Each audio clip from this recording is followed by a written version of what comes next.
내 삶을 통해 영광 받으실 주님, 주님만이 내 모든 것 되시네. 주의 선하심.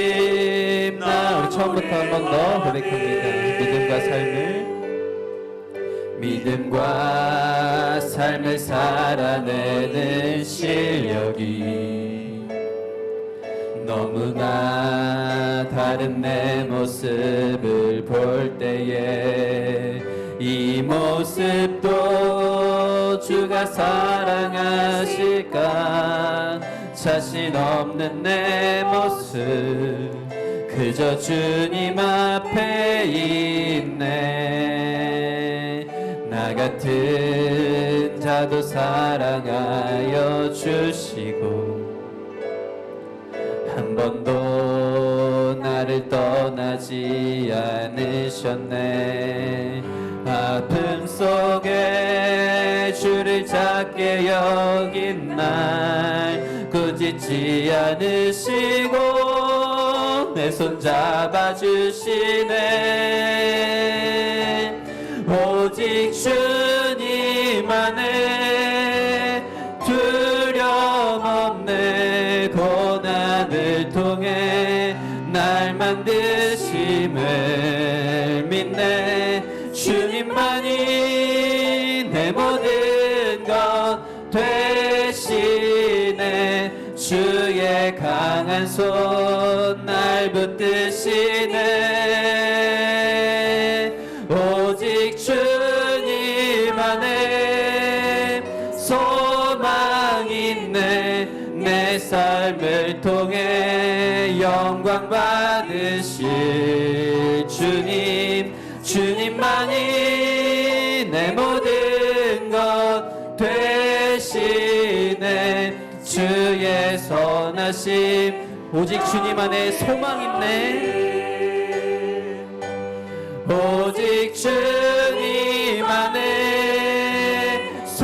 내 삶을 통해 영광 받으실, 내 삶을 통해 영광 받으실 주님, 주님만이 내 모든 것 되시네. 주의 선하심 나 노래하리. 우리 시간 함께 기도하며 나아가길 소망합니다. 우리 찬양의 고백처럼 우리가 주님 안에 있을 때에 우리는 그 어떠한 것도 이겨내며 주님 안에 있을 때 그 소망이 우리의 삶을 통해 하나님께 영광 올려드리는 삶을 살아갈 수 있음을 고백합니다. 아버지, 우리 시간 정말 우리가 주님 안에 있음을 고백하며 주님의 말씀을 듣겠습니다. 또한 우리가 믿음과 삶으로 살아내겠습니다 라고 결단하며 우리 나아갈 수 있는 우리 되길 간절히 소망합니다. 주님만이 나의 전부이시며 모든 것이 나오니 오직 주님께만 영광 올려드립니다 라는 마음의 고백으로 우리 다같이 주여 한번 부르짖고 기도하며 나아가길 원합니다. 주여. 아버지 주님, 우리 찬양의 고백처럼 예수 십자가에 흘린 그 피로써 아버지 우리는 이 자리에 있음을 고백하며 나아갑니다. 아버지 주님, 그 놀라우신 은혜로 말미암아 아버지 주님 우리는 이 자리에 있사오니 우리는 주 없이 살 수 없습니다. 아버지 주님, 오직 주님 안에 있을 때에 우리 삶 가운데 소망이 있음을 고백하며 나아가나오니 아버지 우리의 삶을 통하여 주께 영광 올려드리는 삶을 살아가길 원합니다. 아버지 우리가 이 시간을 통하여 오직 주께 영광 올려드리며 오직 주께 예배하며 나아갈 수 있는 우리가 되길 간절히 원하나오니 주여 이 시간 홀로 영광 받으시옵소서. 주여 이 시간 오직 전심으로 주님 앞에 나아가게 해주시옵소서.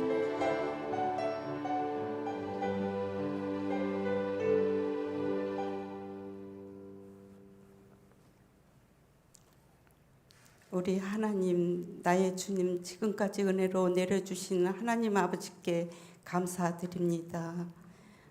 하반기도 하나님의 은혜와 성령이 충만한 몸된 교회가 되기를 원합니다. 담임 목사님, 교역자, 간사들에게 성령의 지혜와 능력의 말씀을 선포하게 하셔서 세상의 빛과 소금으로 말씀 가운데 성숙된 그리스도인으로 살아가게 하시고 지역에 주님의 사랑을 전하는 교회가 되게 하옵소서. 담임 목회자 청비 분별과 지혜가 충만하게 이루어지게 도와주시고 영적인 환란이 일어나지 않고 하나님 뜻에 합당한 담임 목회자가 청빈되게 하시옵소서. 성령이 충만하고 사랑이 넘치고 기도와 예배에 힘쓰며 서로 배려하고 복음으로 나가는 성상교회가 되기를 원합니다. 이용수 목사님, 이제까지 수고하신 노고에 복을 내려주셔서 앞으로의 사역을 새 힘으로 은혜 가운데 잘 감당하시고 곤비하지 않고 피곤하지 않게 쓰시고자 하는 곳에서 복을 내려주셔서 남은 사역 잘 감당하게 하옵소서. 여름 말씀 축제가 영유치부에서 청년부까지 많은 자녀들이 참여해서 말씀이 충만한 이날의 믿음의 기둥으로 세워지게 하옵소서.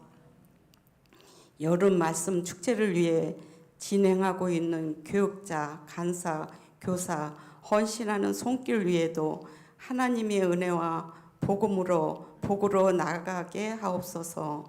질병으로 고통받는 한우들 일일이 찾아가 치유하여 주셔서 회복과 강건한 힘을 내려주시옵기를 간절히 원합니다. 한국교회가 복음으로 진리로 지도자들이 교회를 새롭게 세워나가게 하시고 기후 변화와 폭염, 장마에서 안전하게 지켜주시고 장마로 피해 입은 그곳에 복음의 사랑으로 일상생활에 지장이 없도록 회복되게 하옵소서.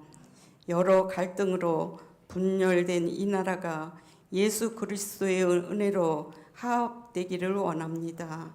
말씀을 선포하시는 목사님, 성령으로 인도하시어서 말씀이 저희들이 마음판에 새기어서 성령으로 십자가 안에서 살아가게 은혜를 내려 주시옵기를 원합니다. 이 시간 처음부터 끝나는 시간까지 홀로 영광 받으시고 저희들에게 은혜가 충만한 예배가 되기를 원하며 살아 계셔서 역사하시는 예수님 이름으로 감사하며 기도합니다. 아멘.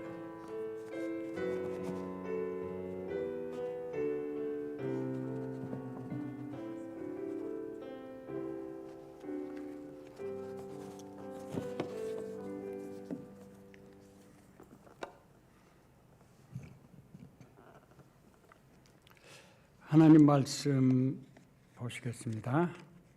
에베소서 4장 1절부터 16절까지입니다.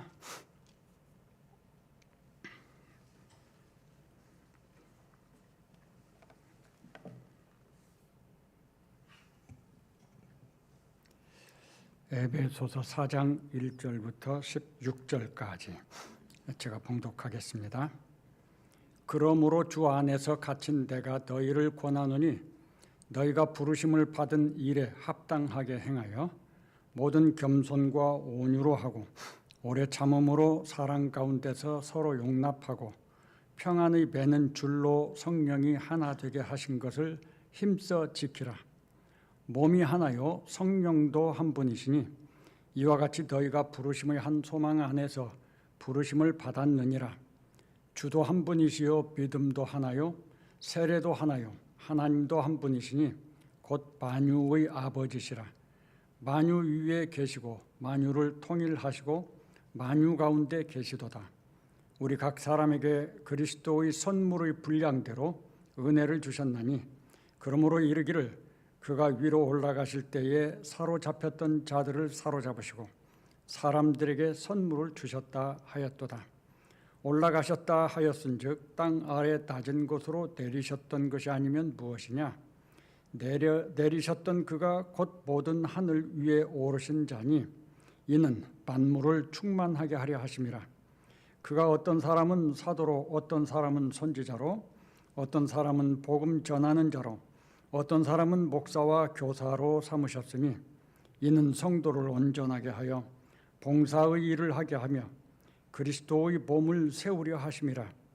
우리가 다 하나님의 아들을 믿는 것과 아는 일에 하나가 되어 온전한 사람을 이루어 그리스도의 장성한 분량이 충만한 데까지 이르리니 이는 우리가 이제부터 어린아이가 되지 아니하여 사람의 속임수와 간사한 유혹에 빠져 온갖 교훈의 풍조에 밀려 요동하지 않게 하려 함이라. 오직 사랑 안에서 참된 것을 하여 범사에 그에게까지 자랄지라. 그는 머리니 곧 그리스도라. 그에게서 온 몸이 각 바디를 통하여 도움을 받음으로 연결되고 결합되어 각 지체의 분량대로 역사하여 그 몸을 자라게 하며 사랑 안에서 스스로 세우느니라. 아멘.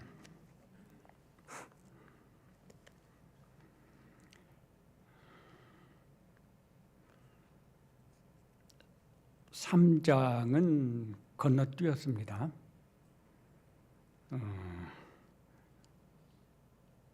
이제 내용으로 보면 3장은 사도 바울이 자기가 사도가 이방인의 사도가 된 것, 그리고 하나님의 비밀의 경륜을 깨달은 것, 이런 것들에 대한 개인적 설명입니다. 하나님의 경륜과 관련해서는 2장에서 4장으로 이렇게 연결된다고 할 수 있겠습니다. 그래서 3장은 혹시 시간이 또 기회가 되면 나중에라도 말씀을 드리고, 우선은 하나님의 경륜과 관련해서 초점을 맞추어서 이 말씀을 이어가야 되겠다, 그런 생각입니다.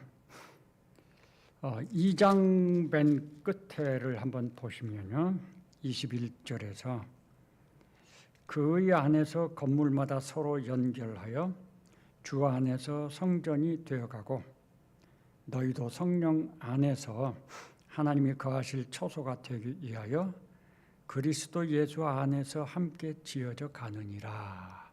하나의 결론이 나왔어요. 하나님의 경륜은 어떤 것이냐? 에베소 1장에서 본 것처럼 하나님의 경륜은 우리를 위한 경륜입니다. 그런데 우리가 다 죄인이 됐단 말이죠. 그러면 어떻게 하나님이 말씀하시는 그대로의 우리가 되느냐? 그래서 이제 2장에서는 우리 개인들이 하나님께 부르심을 받고 그 우리 안에 포함될 수 있는 과정 또는 방법에 대한 이야기가 2장 첫 부분에 나옵니다. 그래서 우리가 과거에는 죄로 죽은 자였는데 하나님께서 은혜로 살리셨습니다. 그 살리신 방법은 그리스도 안에서죠. 그리스도 함께 죽고 그리스도 함께 살리시고 그리스도 함께 올리시고, 이렇게 해서 우리 죽었던 우리가 새로운 사람이 됩니다. 그래서 2장에서 하나님의 경륜, 1장에서의 우리는, 2장에서는 개인이 그 우리가 되는 방법, 그것이 이제 설명되어 있어요. 그리고 11절 이하에서는 그렇게 개인들이, 예수님을 믿어서 불러냄을 받은 개인들이 하나가 되는 것을 설명을 하고 있죠. 그게 하나님의 뜻이에요. 그래서 그 하나님의 뜻이 이루어지기 위해서는 하나가 되는데, 예수 그리스도 안에서 우리가 하나가 되는데, 그 하나가 된 공동체를 교회라, 새로운 공동체라, 이렇게 호칭을 하는 것입니다. 거기까지 설명이 쭉 되었습니다. 그런데 이제 4장에 넘어오니까 이 문장이 좀 바뀌는 거예요.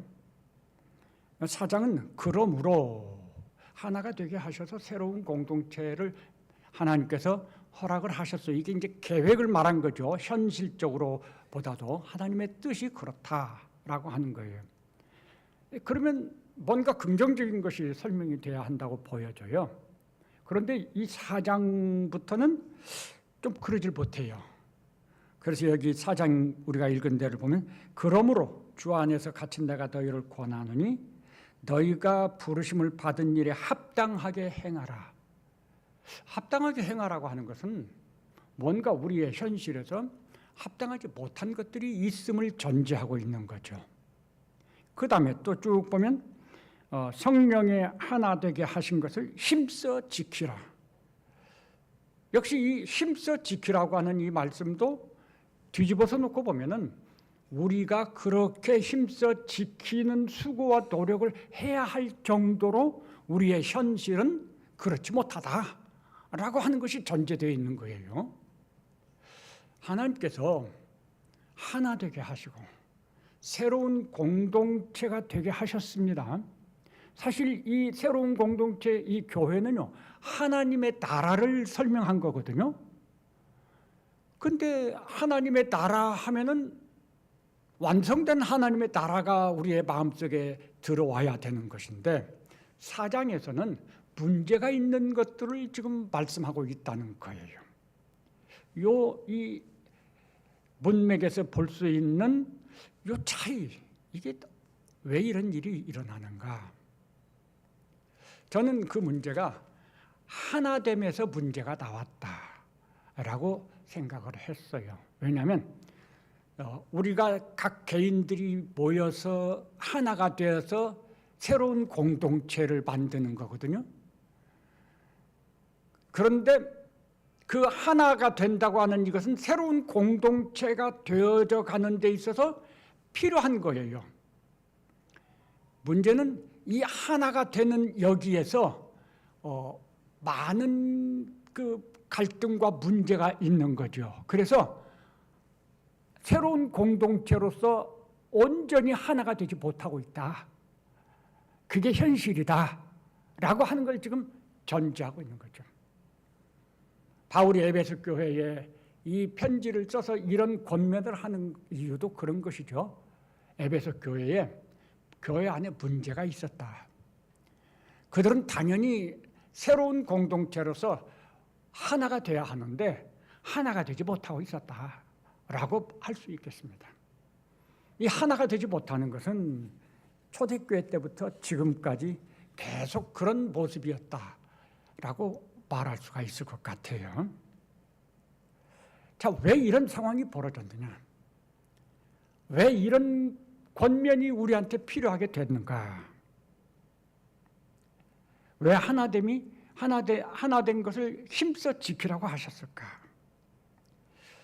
저는 우선 우리들이 이 하나 된다고 하는 것에 대해서 좀 이해해야 될 것이 있다고 생각을 했습니다. 하나님께서 하나 되게 하셨다고 하는 이 말씀이 어떤 의미냐 하는 것이죠. 우리는 이렇게 한 교회 안에, 한 울타리 안에 이렇게 다들 모여 앉아 있으면 하나 됐다고 생각을 할 수가 있습니다. 겉으로만 보면 그렇습니다. 그런데 각 사람들의 마음 내막을 보면은 우리가 하나 되지 못하고 있다는 것을 우리는 인정할 수밖에 없습니다. 하나가 된다고 하는 이 의미, 이 세상에서는 적어도 두 가지를 설명할 수가 있을 것 같아요.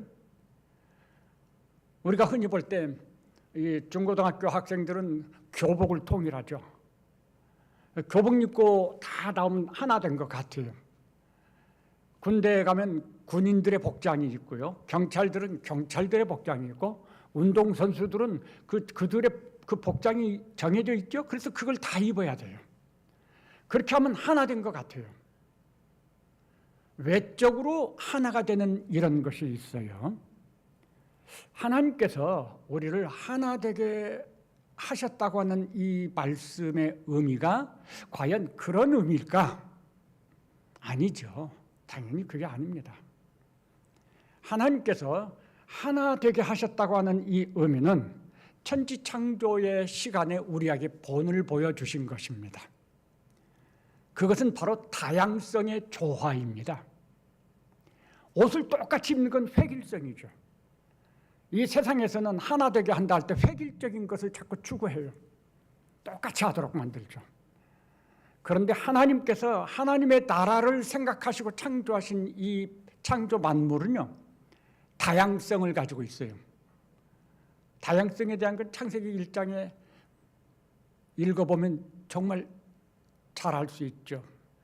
종류의 다양성이 있고, 그 종류들도 디자인의 다양성이 있죠.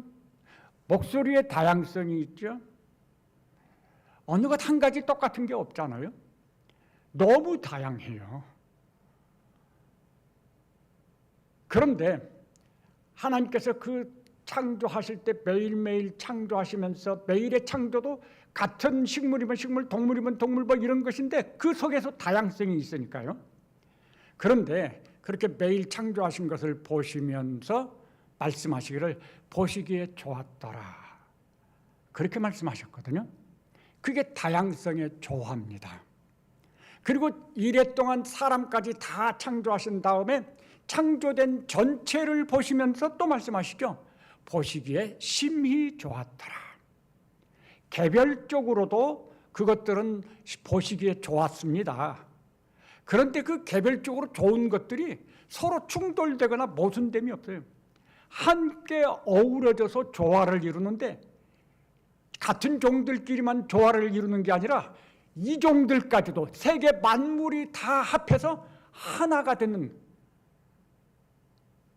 그런 조화가 있었던 거죠. 거기에 질서가 있고 화평이 있고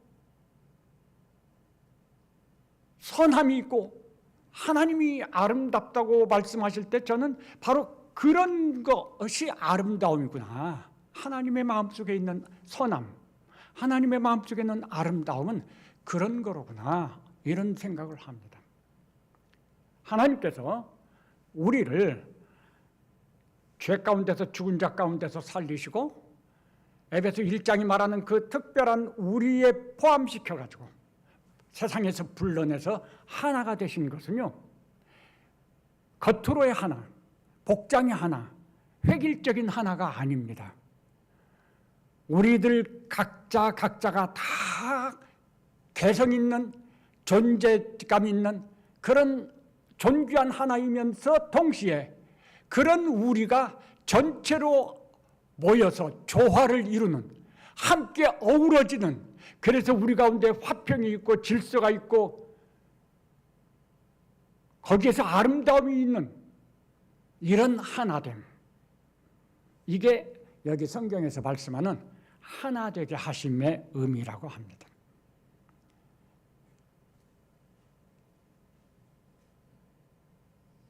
우리는요, 이런 하나 된다는 하나님께서 마음속에서 계획하신 그 하나됨에 대해서 사실 우리는 잘 몰라요. 그리고 그런 경험도 없어요. 그래서 또 우리가 그렇게 하는 것 자체가 어려워요. 우리가 읽은 말씀에서 힘써 지키라고 한 것은 이유가 있어요. 그러니까 하나 되는 것, 하나님께서 염두에 두신 그 하나 되는 것이 조화를 이루고 하는 이것이 저절로 되는 게 아니라는 걸 우선 생각해 볼 수 있죠. 가만히 있어도 그렇게 되는 거 아닙니다. 게다가 사탄은 처음 사람을 넘어뜨리게 한 것처럼 지금도 우리를 공격하고 넘어뜨리게 하려고 했습니다. 우리를 개인적으로 공격할 뿐만 아니라 공동체적으로도 공격을 합니다. 그래서 우리 개인이나 공동체가 하나님의 뜻을 따라가는 것을 어떻게든지 회방하려고 애를 써요. 우리가 실패하면 하나님의 실패가 되어버리는 거죠. 교회가 잘못하면요, 하나님의 영광이 가리워지는 거예요. 사탄이 공격합니다. 게다가 우리가 예수님을 믿기 이전에 우리는 어떤 존재였죠? 허물과 죄로 죽었던 존재라고 에베소 2장이 말하죠. 근데 그 에베소 2장 2절 3절에 보면요, 그때 우리가 허물과 죄로 죽었던 때 우리들은 어떤 삶을 살았어요? 주인이 셋이 있었다고 그랬어요. 첫 번째 주인은 세상 풍조, 두 번째 주인은 공중 권세 잡은 사탄, 세 번째 주인은 내 안의 욕심. 우리는 이 세상을 살면서 그런 그 주인 셋의 이 요구를 따르면서 죄의 종노릇하며 살았어요. 그 세상적인 삶의 모습이라고 하는 것은 하나됨으로 방향이 가는 게 아니라 서로 원수됨으로 방향이 가는 거죠. 그래서 이 세상에는 걸핏하면 갈라지자는 거죠. 서로 우리는 매일같이 그런 걸 봐요. 서로 간에 다투고 하나 되어야 하는 사람들이 서로 간에 다투고 싸우고 갈라서 가는 걸 매일같이 보는 거죠. 그리고 우리들이 실제로 그런 걸 경험했어요. 우리의 가정에서도 경험하고 우리의 모임에서도 경험하고 그리고 우리 교회에서도 경험하고. 그래서 우리나라는 이 교단의 수가 얼마나 많은지 저는 그거 다 기억 못해요. 알지 못해요. 얼마나 많은지. 그럴 만큼 많이 이렇게 갈라져 나왔어요. 왜 그래야 되죠? 현실에서 하나님이 원하시는 것으로서의 하나됨이라고 하는 것은 찾아보기 어렵습니다. 그것은 세상 풍조예요. 그리고 그 속에서 우리들은 내 욕심을 따라서 행동을 해요.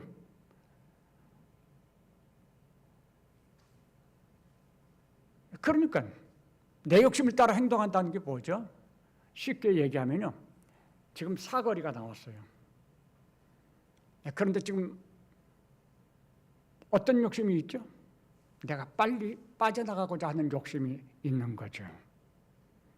그런데 운전자들이 제각각 양보의 마음이 없이 내가 빨리 가야겠다고 하면 누가 끼어드는 것도 허락지 않고 내가 앞장서서 빨리 비켜나가려고 하고 그러다가 뭐 옆 사람 못 보고 무시하고는 가다가 사고가 나고 우린 그래. 욕심이 우리 주인이거든요. 게다가 사탄은 우리에게 하나님의 뜻을 따르는 것을 못하도록 회방을 놔요. 우리가 허물과 죄로 죽었었을 때 우리의 삶은 그런 스타일이었다. 그런 속에서 살았다. 에베소 2장이 가르쳐주는 거예요. 그러니까 우리가 하나님이 원하는 방향으로서의 이 새로운 공동체, 온전한 공동체를 이루는 하나가 되는 방향으로 가지 못하는 거죠. 우리는 알지도 못하고. 그러니까 여기서 바울은 힘써 지키라 이렇게 권면합니다. 우리가 힘써 지켜야 할 이유는 성령도 한 분이시고 하나님도 한 분이시고 믿음도 하나고 다 하나예요. 가장 예를 들면 삼위 하나님은 한 분이시거든요. 우리가 하나가 되는 게 맞아요. 그러면 어떻게 하면 이 하나님이 원하시는 하나됨을 이루는 방향으로, 그래서 우리 새로운 공동체가 진정한 의미에서 예수 그리스도의 장성한 분량으로 되느냐 하는 거죠. 여기 이 에베소 4장 1절부터 16절에는 그 새로운 공동체의 목표와 방향이 설명되어 있는데 오늘 저는 방향에 대해서만 말씀을 드리려고 합니다. 그게 6절까지의 내용이에요. 방향은 하나됩니다. 우리가 하나 되는 것이 방향입니다. 근데 그 하나됨의 의미는 다양성의 조화다. 다양성의 조화를 가장 우리에게 쉽게 이해할 수 있도록 도와주는 것이 합창입니다. 사람의 목소리는 정말 제각각 달라요. 그런데 합창은 어때죠? 최고의 합창은 한 목소리가 되는 거죠. 튀어나오는 목소리 없이 서로 각자 자기를 조절하면서 서로를 배려하면서 그래서 지휘자의 인도에 따라서 하나가 돼서 노래를 할 때 그때 최고의 합창이 되는 것이죠. 그게 그 하나님의 창조에서 볼 수 있는 하나됨이에요. 창조에서 볼 수 있는 하나됨은 합창 같아요. 너무 멋진 음악이죠. 너무 멋진 그림이고요. 정말 어디 하나 충돌되고 어긋나는 게 없어요. 우리가 이 세상 자연에 나가서 보면서 느끼는 게 그런 거예요. 이 자연에 나가서 보면 너무 멋지죠. 사람이 그린 것보다 비교가 안 되죠. 자연에 나가서 이 자연의 소리를 들으면요, 그래도 사람이 만든 그 음악도, 최고의 음악은 정말 듣기 좋거든요. 하나님이 만드신 이 자연의 속에서 들을 수 있는 음악은 비교가 안 돼요. 그것은 정말 하나로 어우러지는 거죠. 거기가 우리가 가야 될 방향이 하나됨이에요. 우리는 어떻게 그럼 그것을 이룰 수 있느냐? 사실 제가 수없이 많은 생각을 하고 여기 정리를 했어요. 근데 이걸 다 말씀드리려면 4시까지는 해야 될 것 같아서 이걸 또 빼느라고 애를 썼는데, 그래서 많이 빼고 꼭 필요한 그것만 말씀을 드리려고 그래요. 어떻게 우리가 하나가 될 수 있느냐?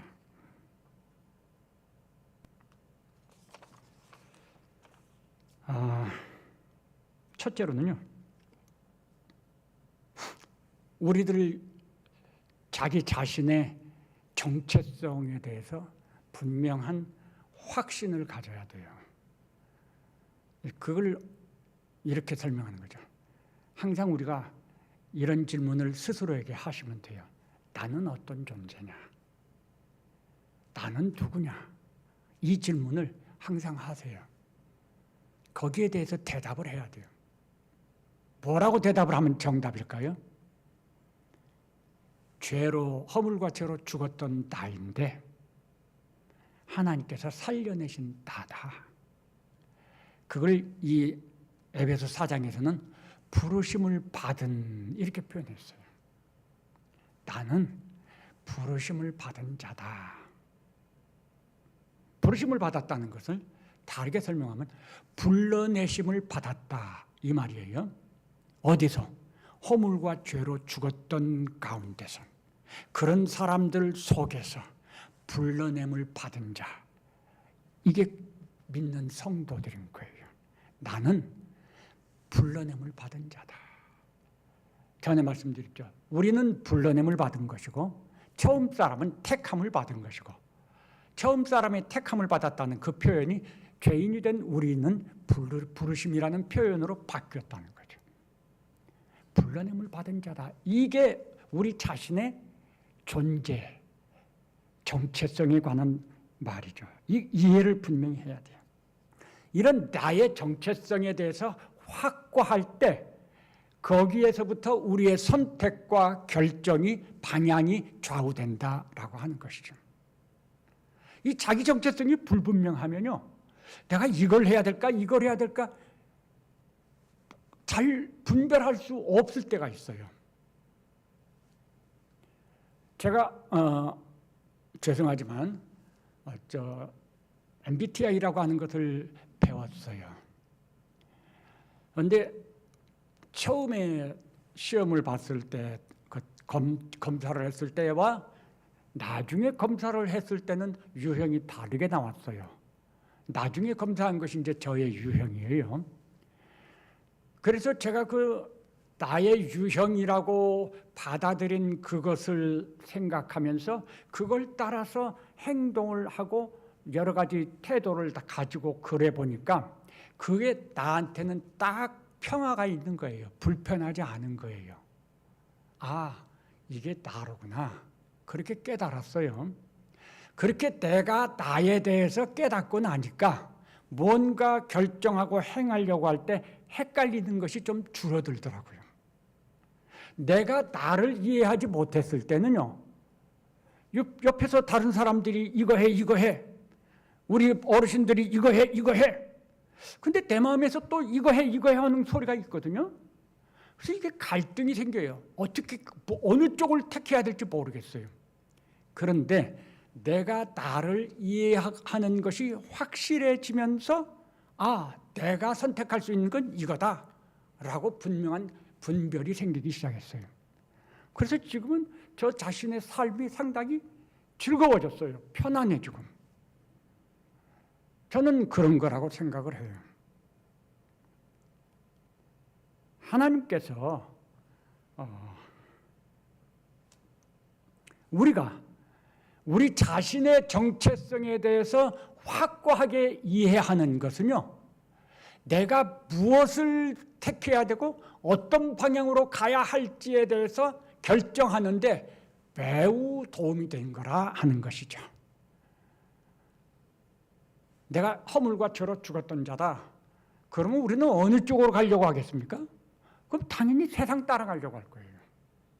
그런데 내가 불러내심을 받은 자다. 그래서 하나님의 놀라운 은혜로 예수 그리스도를 믿어서 구원받은 하나님의 백성이고 자녀다. 이게 확실하면 나는 그렇게 선택하려고 할 거예요. 이 부분에서 우리가 하나 되기를 힘써야 하는데 먼저 나 자신의 정체성에 대해서 질문하고 확실한 대답을 해야 된다는 거죠. 그게 첫 번째 걸음이라고 생각을 해요. 물론 이것은 완성된 게 아니에요. 이제 출발이는 거죠. 두 번째로 우리는 부르심을 받기 이전에 우리의 삶은 하나님이 보실 때 합당하지 못했던 것이라고 하는 것을 인정할 수 있어야 됩니다. 에베소 2장에서 말씀드린 것처럼 우리는 허물과 죄로 죽었던 존재들이잖아요. 그리고 그때 우리의 삶의 내용과 스타일은 주인 셋이 우리를 지배하는 바람직하지 않은 주인들. 그래서 우리의 삶은 죄의 종로로 타는 삶이었다는 거예요.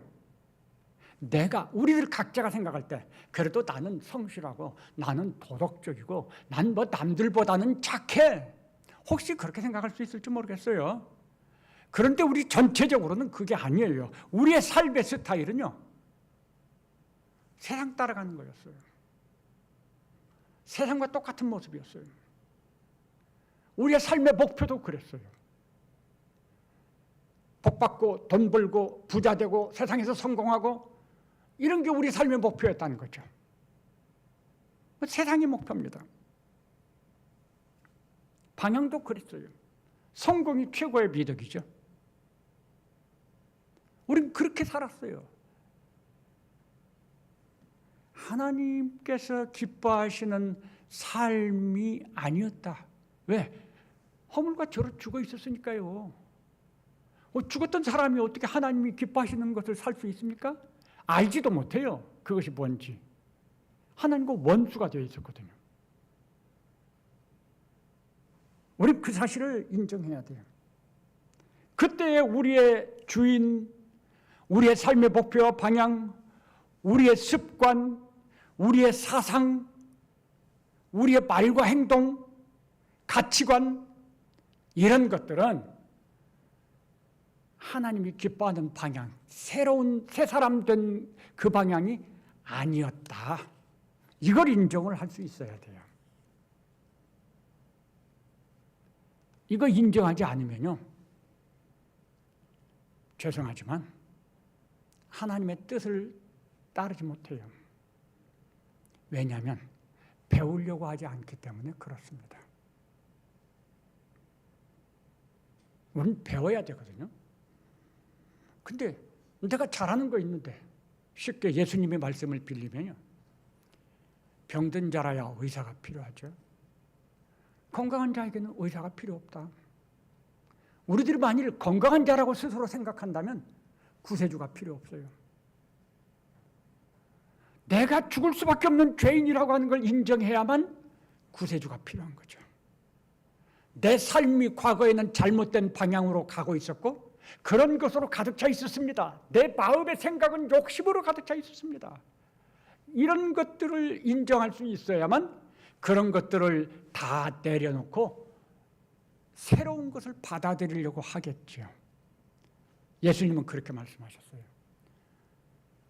나에게 접붙임 받았느냐?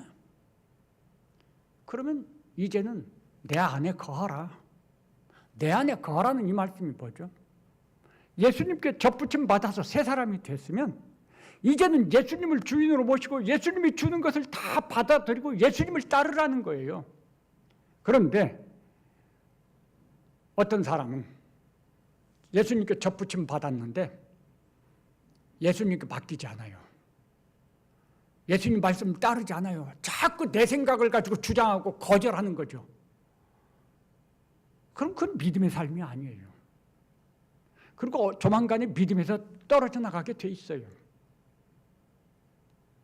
내 안에 거하라고 하셨거든요. 그러기 위해서 우리는 확실하게 거하려면 내가 과거에 이런 존재였었음을 분명하게 인정할 수 있어야 돼. 그래야지 내 것 다 내려놓고 예수님 안에 거할 수가 있죠.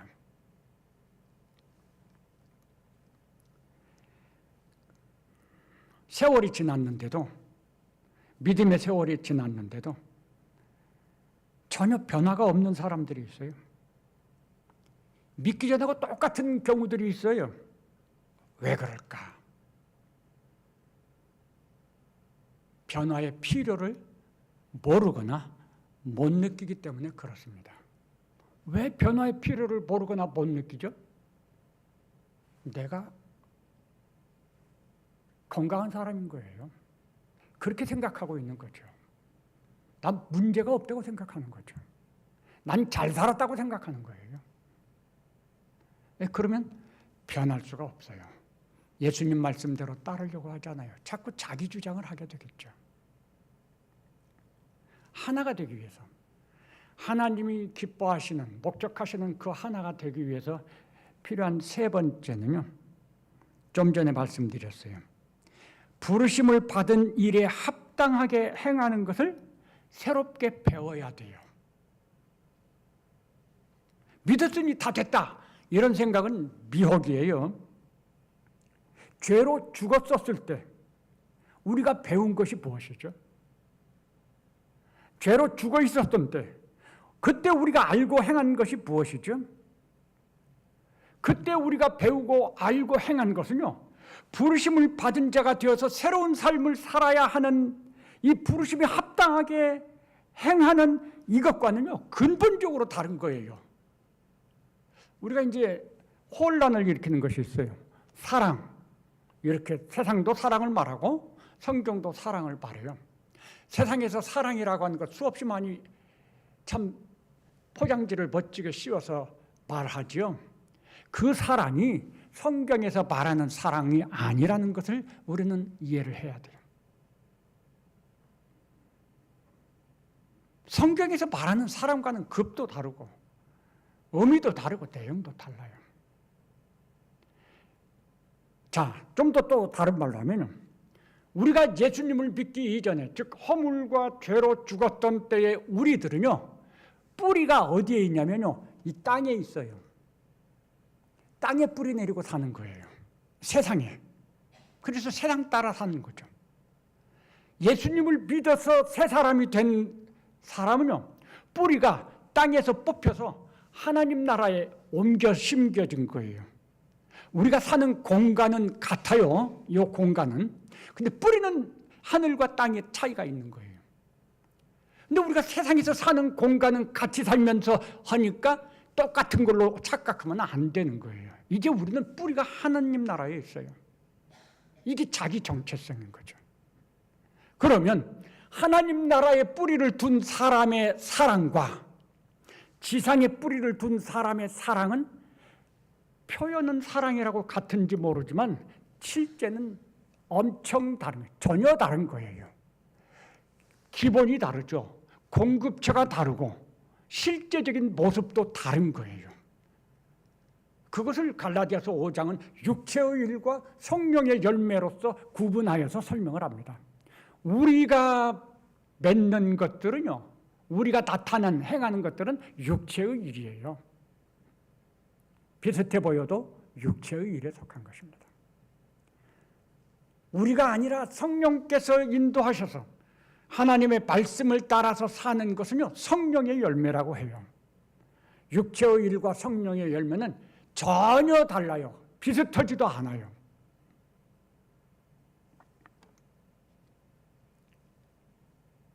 우리가 허물과 죄로 죽었었던 때에 배우고 알고 행하던 것은 근본적으로 달라요.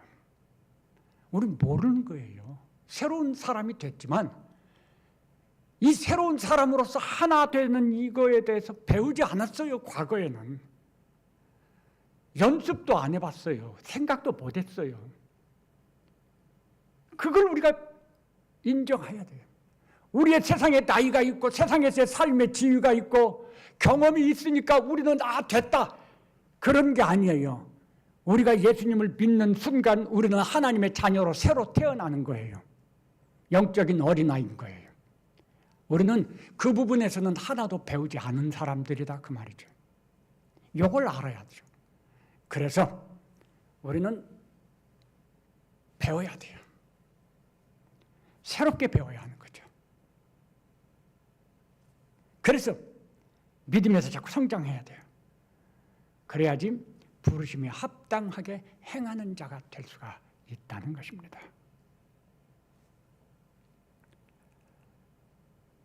우리가 배워야 할 것이 뭐냐 그러면 여기 성경에 있는 대로 하면요 이렇게 표현했어요. 2절에 보면 모든 겸손과 온유로 하고 오래 참음으로 사랑 가운데서 서로 용납하고 평안을 베는 줄로 성령이 하나 되게 하신 것을 힘써 지키라. 저는 이 말씀을 이해하기 위해서 정말 거듭 묵상하라고 골머리를 썩였어요. 제가 깨달은 건 그거예요. 모든 겸손과 온유로 로라고 쓰여 있어요. 이게 하나의 뭐라고 할까요? 방식을 지금 가르쳐 주는 거예요. 겸손과 온유로 하라. 또 오래 참음으로 용납하라. 뭔가 그 방법을 제시하고 있는 거예요. 지혜를. 평안을 매는 줄로 이렇게 로로로라고 말을 하고 있다는 거죠. 그러니까 우리한테 부르심이 합당하게 행하기 위해서는 우리의 행동의 바탕에 이런 것들이 있어야 되는 거죠. 겸손과 온유가 있어야 되고 오래 참음이 있어야 되고 평안에 매는 줄이 있어야 되는 거예요. 그것으로 할 수 있다 이렇게 말하는 거죠. 자, 이 배워야 할 것이 뭘까? 이 말씀에서 근거해서 저는 이거 하나하나 다 설명할 수도 있지만 그러려면 또 시간이 걸리죠. 아주 뭉뚱그려서 크게 두 가지로 저는 정리를 해봤어요. 우선 첫째는 예수님의 말씀입니다. 예수님께서 공생애를 시작하셨을 때 그 공생애 시작하던 그 처음에 말씀하신 것이 산상설교예요. 마태복음 5장부터 7장까지. 그런데 그 산상설교의 내용은 크게 두 가지로 구분이 되는 거거든요. 마태복음 5장 1절부터 16절까지가 우리의 삶에 대한 교훈을 말씀하셨어요. 이렇게 해라. 그것을 정리하면 마음이 먼저 변하고 마음이 변하면 그 다음에 생활 행동이 변하고 그리고 맨 마지막에 가서 삶의 목표가 변한다는 거죠. 소금과 빛이라고 하는 게 삶의 목표를 말하는 거예요. 그래서 1절부터 16절까지가 한 묶음이에요. 그리고 나서 17절부터 보면은 예수님은 율법을 폐하러 온 것이 아니라 율법을 완성케 하러 왔다 이렇게 말씀하시고 그리고 이제 20절, 21절인가요? 부터 구체적으로 율법의 가르침과 예수님의 가르침의 차이를 비교하죠. 그래서 설명을 하는 것이 산상설교의 내용이에요. 이렇게 크게 둘로 나누는 거죠. 예수님이 처음 공생애를 시작하실 때 유대인들을 상대로 해서 이 말씀을 하신 거예요. 그리고 누구보다도 제자들, 불러낸 제자들에게 이걸 가르치신 거예요. 왜 그랬을까? 세상과 예수님을 따르는 사람들의 차이를 지금 깨닫게 해주시는 거죠. 예수님을 따르는 사람들은 이렇게 살아라, 요쪽 방향으로 가거라 그 말이에요. 그것을 우리는 팔복이라고 하지만 그러나 사실은 예수님께서 가르쳐 주신 부르심에 합당한 자로 사는 지혜죠. 그래서 그게 제자의 삶의 8계단이라고 저는 이렇게 생각을 하고요. 초점이 다르죠. 율법은 겉으로 드러난 행위에 기준을 맞추고 초점을 맞춰요. 예수님의 말씀은 마음에 초점을 맞추죠. 이렇게 달라요. 세상에서는 배울 수 없는 거예요. 예수님은 그거를 먼저 가르치신 거예요. 우리들도 예수님의 이 말씀을 이렇게 묵상하면서 예수님의 그 가르침을 우리 안에서 소화하고 새겨야 돼요. 아, 내가 새롭게 배워야 되는 거구나. 율법을 따라서 살던 유대인들 아닙니까? 그런데 그들에게 그거 놔두고 내가 가르친 거 요거 알고 배우고 따르라는 거죠. 우리 새로 배워야 된다라고 하는 것입니다. 두 번째로 오늘 여기 나오는 이 겸손과 온유, 오래 참음, 사랑, 그리고 평안, 이거는요 성령께서 하나 되게 하신 거라고 그랬거든요. 이 지금 나온 것들은 한마디로 성령의 열매들입니다. 성령께서 하나 되게 하셨는데 이것들이 성령의 열매라고 한다면 우리가 배워야 하는 것이 뭔지 분명해지죠. 우리가 배워야 하는 것은 이제 우리의 과거의 주인, 세상 풍습과 사탄과 그리고 나 자신의 욕심이 내 주인이 아니에요. 이제 하나님, 삼위 하나님이 우리 주인이 되시고, 그래서 성령께서 말씀을 통해서 우리에게 깨닫게 해주시는 그것을 따라서 우리가 살아야 되고, 그게 이제 갈라디아서 5장에서는 육체의 소욕과 성령의 소욕으로 대비되죠. 육체의 소욕을 따르는 것은 옛사람의 행위죠. 성령의 소욕을 따르는 것은 그리스도 안에서 자유를 얻게 된 성도들의 삶이고요. 다시 말하면 오늘 부르심을 입은 자로서 합당하게 사는 것은 쉽게 한마디로 정리하면 성령의 인도하심을 따라서 살면 되는 거예요. 그걸 다른 말로 말씀을 따라서, 성령께서는 말씀을 통해서 역사하시니까 말씀을 따라서 사는 것, 이게 바로 부르심에 합당하게 사는 삶의 모습이다라고 하는 것이죠. 그래서 우리가 거기에서 배울 수 있는 거죠.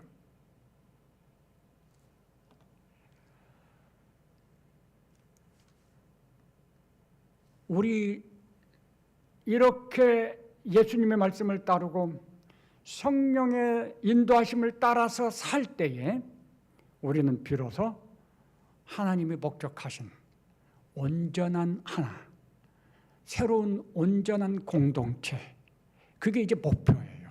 이 다음 에베소 4장의 다음 구절들에서 설명되고 있는 건데, 그런 공동체가 될 수 있어요. 그런데 그러질 않으면은 이 하나됨에서 문제가 나와가지고 하나되는 대신 다툼과 갈등과 싸움과 분열이 일어나죠. 그래서 하나됨이 점점 시간이 가면 점점 멀어지게 돼 있어요.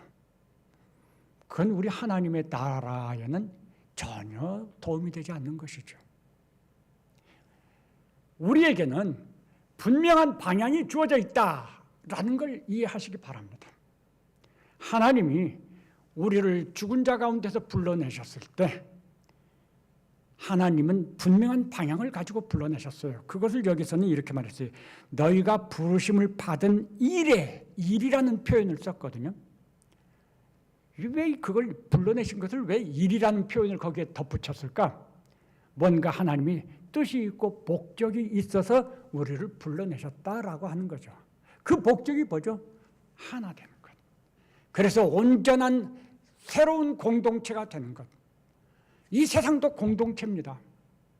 수없이 많은 공동체들이 이 세상 안에는 있습니다. 그러나 교회라고 하는 이 새로운 공동체는 그 세상의 공동체하고는 전혀 다른 공동체예요.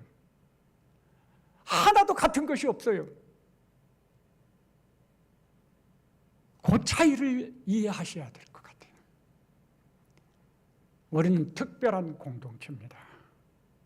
하나님 나라 백성들의 모임이에요. 하나님의 가족들의 모임인 거죠. 이것이 세상과 같을 수가 없어요. 세상을 본받아서도 안 되고 우리는 새로워야 돼요. 그래야만 마지막 때 이 세상 속에서 빛이 되고 소금이 되는 거죠. 우리 성산교회 모든 성도님들이, 그리고 우리가 교회적으로 공동체적으로 이렇게 하나님께서 복촉하시는 진정한 의미에서의 우리, 이 새로운 공동체, 이거 이루어 나가실 수 있기를, 그래서 우리 하나님께서 영광을 받으시기를 정말 바랍니다. 기도하시겠습니다.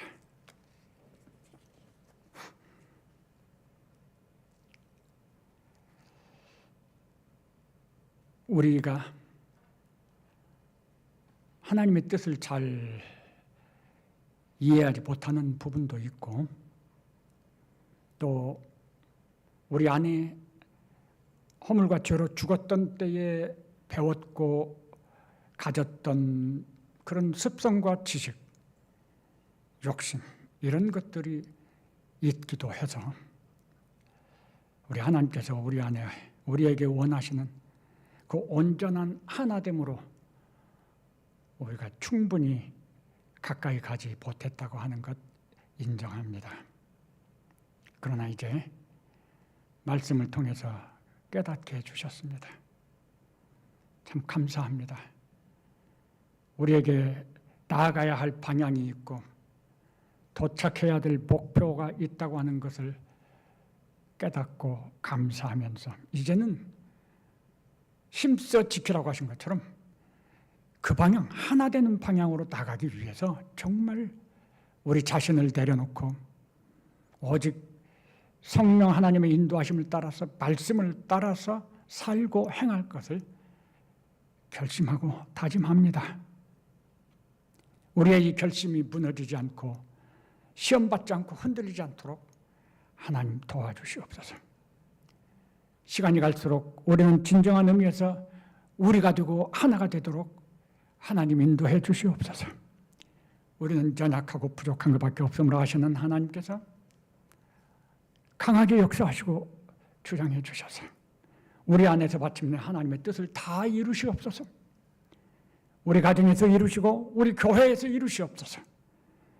그래서 여기가 바로 하나님의 나라 되기를 소망하고 기도합니다. 우리 안에서 그렇게 하나님의 뜻을 이루시옵소서. 우리가 예수 그리스도 닮은 사람들, 하나님의 형상을 온전히 회복한 사람들 되는 은혜를 주시옵소서. 아버지, 세상이 점점 어지러워지고 또 다른 한편으로는 우리가 감당해야 될 일들이 점점 많아지고 커지고 있습니다. 그런 모든 것들을 때가 됐을 때 우리가 감당해 나갈 수 있도록 도와주시옵소서. 감사드립니다. 예수님 이름으로 기도합니다. 아멘.